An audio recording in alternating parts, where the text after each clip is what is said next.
France میں ایک film بنائی گئی، ایک عام لڑکی جس کا روپ اور بات کرنے کا انداز ملکہ جیسا تھا، اسے ایک ڈائریکٹر نے چوز کر لیا، ایک پروڈیوسر نے چوز کر لیا، اور اس لڑکی کی ٹریننگ کر کے اسے ملکہ بنا دیا مینٹلی، اور وہ چلتے پھرتے سوچ میں ملکہ بنی، اور چلتے پھرتے بھی اس کا سٹائل وہی ہو گیا جو ملکہ کا تھا۔ یعنی وہ ایک عام لڑکی ملکہ کے روپ میں ٹرانسفارم ہو گئی، اور اس نے بہت خوب ایکٹنگ کی، اور وہ بہت کامیاب ہوئی۔ اس میں پوری ٹیم کی ایک ایفرٹ شامل تھی، ایکسپرٹیز تھے جن کی ایفرٹ اس میں شامل تھی، اور ایک بہت کامیاب فلم بنی۔ اب بہت سی لڑکیاں اسی طرح پھرتی ہیں، چل رہی ہیں، اس دنیا میں ہیں، رہتی ہیں، اور ابھی جو بات کرنے لگا ہوں میں اس سے وہ دنیا کی ہر لڑکی سے متعلق ہے آلموسٹ۔ تو وہ یہ کہ ایک لڑکی جوان ہوتی ہے، خوبصورت ہوتی ہے، بڑے ناز نخرے سے پلی ہوتی ہے، اور جب خوبصورت بھی ہوگی اور نہ بھی ہوگی تو بن جاتے ہیں، اور تعریفیں بہت سننے کو مل جاتی ہیں، لائک بھائی تم سے بڑھ کے، یعنی سرور اعلیٰ ترین ہو تم میری زندگی ہو، میں مر جاؤں گا، یعنی ایک زندہ کسی کے رہنے کی وجہ، تم دنیا کی خوبصورت ترین لڑکی ہو، اتنی خوبصورت ہو کہ لباس تم پر آ کر سج جاتا ہے، اینڈ سو آن، بہت سی اچھی تعریفیں لوگ جانتے ہیں کرنا۔ اور وہ لڑکیاں خود کو ویسا سمجھنے لگتی ہیں، اور اسی اپنے بھی ناز رکھنے اور بھاؤ دیکھنے ہوتے ہیں انہیں، اور وہ اسے سنوارتی ہیں، اور بہت بڑے ایک مان میں زندگی گزارتی ہیں، اس کا بیان کر پائیں یا نہ کر پائیں۔ اب ان کی ٹرانسفارمیشن کی طرف آتے ہیں۔ ایسی ہی لڑکیاں بیشتر ماں بن جاتی ہیں۔ وہ لڑکیاں جنہوں نے کپڑے کا میلا نہیں ہونے دیا جاتا، جس نے گندگی سے بچا ہوتا ہے، ناز رکھنے کا، مرضی کا، اپنے پسند کا کی چیزیں، اپنی ڈیمانڈز پوری کرائی ہوتی ہیں گھر والوں سے، ادروائز بھی یاروں دوستوں سے بھی،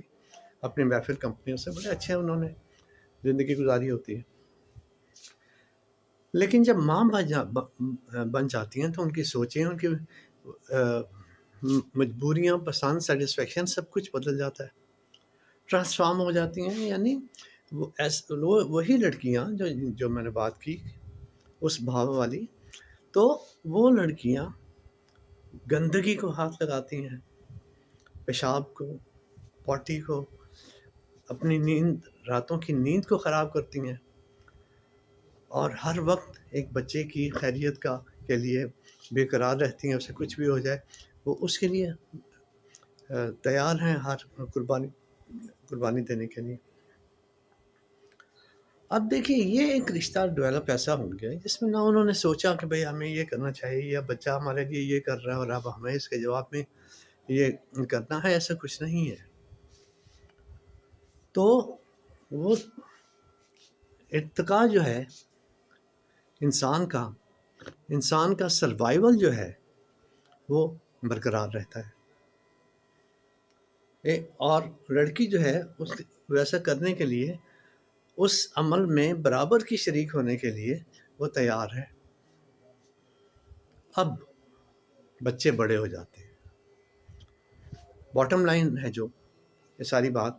ٹرانسفارمیشن کی۔ اب یہ ٹرانسفارمیشن جو ہے اس طرح کی لڑکی کی ماں کی یعنی ٹرانسفارمیشن ہے، وہ میرے نزدیک اس میں جیسے وہ ایک فلم کی پوری ایک ٹیم تھی، جو اسے بنا رہی تھی، اسے تیار کر رہی تھی۔ تو یہاں پر میں سمجھتا ہوں گھر والے تو ہوتے ہیں، سسرال والے ہوتے ہیں، میکے ہوتے ہیں،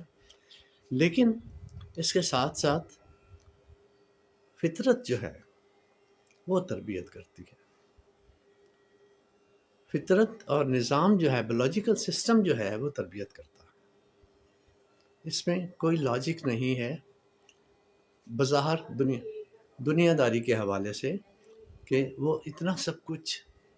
اپنے آپ سیلف نگیشن کی ان حدوں کو کس طرح سے بیشتر مائیں کراس کر دیتی ہیں اور ایک ایسی زندگی گزارتی ہیں جو کہ ان کی پلاننگ میں نہیں تھی کہ ہم یہ کر سکتی ہیں، بیونڈ ایکسپیکٹیشنس۔ اب اس کا کیا حال ہوا تھا ملکہ کا، جب وہ رول پورا ہو گیا، ویسا ویسا آ گیا، اور وہ اسے واپس اس کی زندگی میں، اس کی ریئل لائف میں بھیج دیا گیا، تو وہاں پر وہ لڑکی، وہ ہیروئن، وہ ملکہ، وہ ٹرانسفارمیشن جس کا پوری کوشش سے کیا گیا تھا، وہ نفسیاتی مریضہ اس حد تک بنی کہ وہ اپنے آپ کو چلتے پھرتے ملکہ سمجھنے لگی، اور ایک طرح سے دیوانگی کی زندگی اس نے گزاری۔ نہ جانے کب ٹھیک ہوئی نہیں، لیکن ایک اس کا ایک عرصہ، ایک عمر اس کی اسی طرح سے گزری۔ اب آتے ہیں ماں کی طرف۔ اب ماں جو ہے، ماں بننے کے بعد وہ ماں ہی رہتی ہے، وہی حالات رہتے ہیں، وہ فیلنگس جو میں نے کہا ہے نا کہ فطرت تربیت کرتی ہے، تو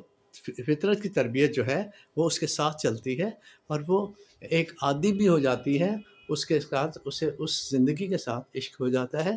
بچے کے عادات و اطوار، اپنی ڈیولپمنٹ سے وہ جو جس طرح سے بچہ بڑا ہوتا ہے، وہ سمجھتی ہے کہ اس کے بڑا ہونے میں میرا بھی ہاتھ ہے۔ قدرت کی نعمت تو ہے ہی ہے، لیکن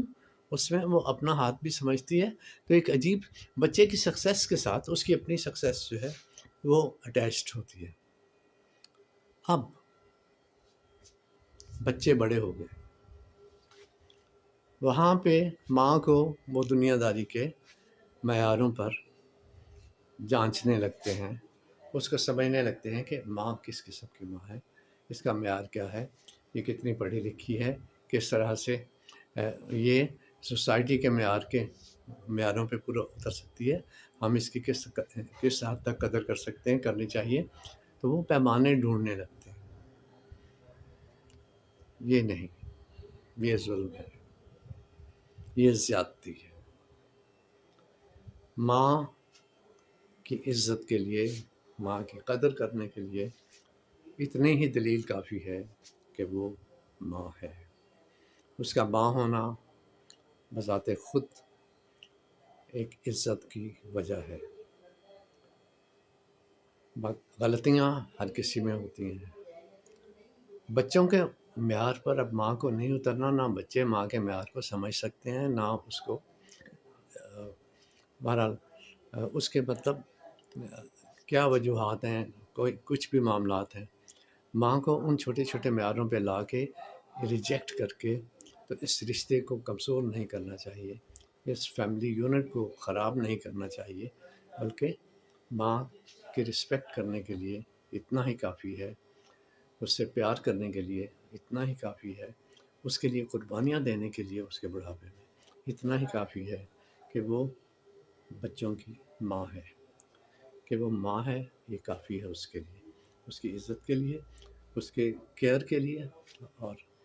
اس کی محبت کے لیے۔ یہ محبت برقرار رہے گی تو پھر باقی فیکٹرز جو ہیں زندگی کے، سوسائٹی کے، معاشرتی زندگی کے، فیملی یونٹ کے، یہ برقرار رہیں گے، اور معاشرہ کامیابی کے ایک کمزور یونٹ سے ہٹ کر ایک مضبوط یونٹ کی طرف چلا جائے گا، اور آبویسلی ایک ایک اینٹ جو ہے وہ مکان بناتی ہے، اور یہ ایک اچھا معاشرہ بننے میں ہمارے میں تو معاون ثابت ہو سکتا ہے یہ بیہیویئر ہمارا۔ Thank you very much.